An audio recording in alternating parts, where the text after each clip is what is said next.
Assalamualaikum warahmatullahi wabarakatuh. Bapak guru hebat, pada kesempatan ini saya akan mencoba memaparkan materi mengapa kurikulum berubah. Sebelum kita membahas kenapa kurikulum itu perlu berubah, perlu kita pahami dulu tentang beberapa materi, yaitu apa pengertian kurikulum, fungsi dan peranan kurikulum, dan komponen-komponen kurikulum. Pengertian kurikulum. Kurikulum merupakan panduan pembelajaran pada satuan pendidikan di mana dapat dimaknai sebagai titik awal sampai titik akhir dari pengalaman belajar peserta didik. Kurikulum itu kompleks dan multidimensi. Kurikulum itu dapat diibaratkan sebagai jantungnya pendidik. Fungsi dan peranan kurikulum. Fungsi kurikulum bagi pendidikan adalah untuk memandu peserta didik dalam proses pembelajaran. Sedangkan peranan kurikulum adalah sebagai pedoman dan acuan dalam pembelajaran. Komponen-komponen yang terdapat pada kurikulum. Yang pertama, tujuan kurikulum. Tujuan kurikulum menggambarkan setiap program pendidikan yang akan diberikan kepada siswa atau peserta didik pada jenjang pendidikan. Konten atau isi atau materi dari kurikulum itu sendiri meliputi banyak hal.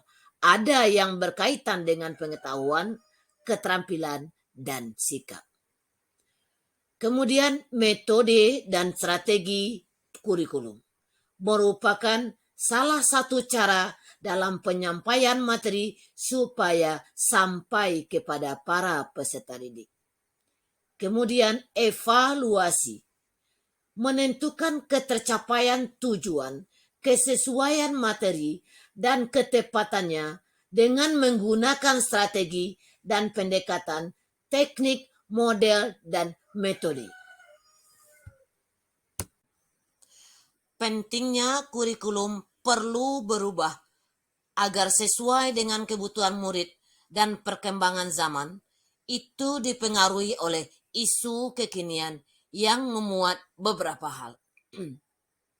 Yang pertama, perubahan iklim global. Jika kita perhatikan fenomena perubahan iklim dan pengelolaan lingkungan hidup sudah mempengaruhi kehidupan kita, kalau dibiarkan berlarut-larut akan mempengaruhi tatanan kehidupan masyarakat. Maka hal ini penting kita kaji bersama dan kita tanamkan nilai-nilainya kepada anak sejak usia dini. Pemberlakuan internalisasi isu perubahan iklim dalam dunia pendidikan sangat penting untuk dilakukan. Internalisasi ini dapat diwujudkan melalui penyusunan kurikulum yang memuat isu-isu perubahan iklim dan lingkungan hidup, dan diharapkan menjadi bagian dari upaya pencegahan bencana akibat perubahan iklim. Teknologi digital. Perkembangan teknologi saat ini sangat tidak bisa kita hindari. Teknologi digital sudah memasuki seluruh aspek kehidupan, termasuk dunia pendidikan. Tuntutan global menuntut dunia pendidikan untuk selalu dan senantiasa menyesuaikan perkembangan teknologi terhadap usaha dalam meningkatkan mutu pendidikan, terutama penyesuaian penggunaannya bagi dunia pendidikan, khususnya dalam proses pembelajaran. Berikutnya adalah industri multinasional. Industri multinasional adalah perusahaan-perusahaan yang besar yang memiliki teknologi yang canggih.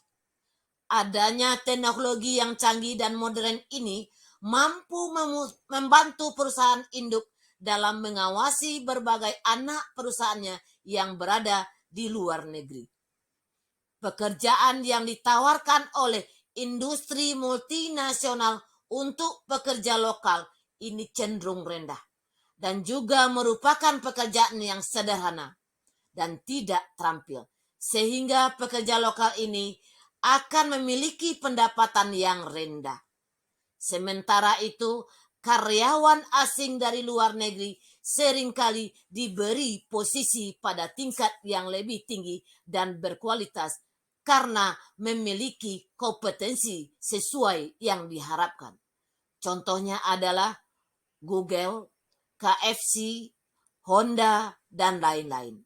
Untuk itu, perlu disusun kurikulum untuk menjembatasi masalah ini agar peserta didik kita kelak tidak kena masalah ini.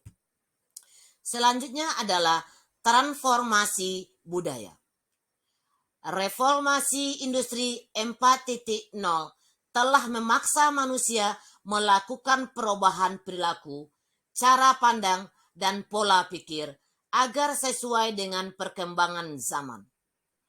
Transformasi budaya tersebut menjadi penting karena ketika suatu bangsa tidak siap menghadapi reformasi industri 4.0, maka bangsa tersebut berada dalam kegalauan atau mengalami guncangan budaya yang berpotensi merusak nilai-nilai budaya lama dan meninggalkan nilai budaya baru dalam kondisi yang belum sempurna. Hal ini dapat menyebabkan masyarakat kehilangan arah dan pegangan, sehingga mudah terjebak dalam konflik dan mudah didikte oleh bangsa lain. Guna menjawab tuntutan era industri 4.0, perlu dirumuskan konsep dan strategi kebudayaan yang tepat dan akurat yang tertuang dalam kurikulum, agar transformasi budaya dapat berjalan tepat dan relevan sesuai dengan tuntunan zaman. Untuk kita pahami bersama bahwa kurikulum yang baik adalah kurikulum yang sesuai dengan zamannya. Kurikulum itu bersifat dinamis, bukan statis. Tujuannya apa?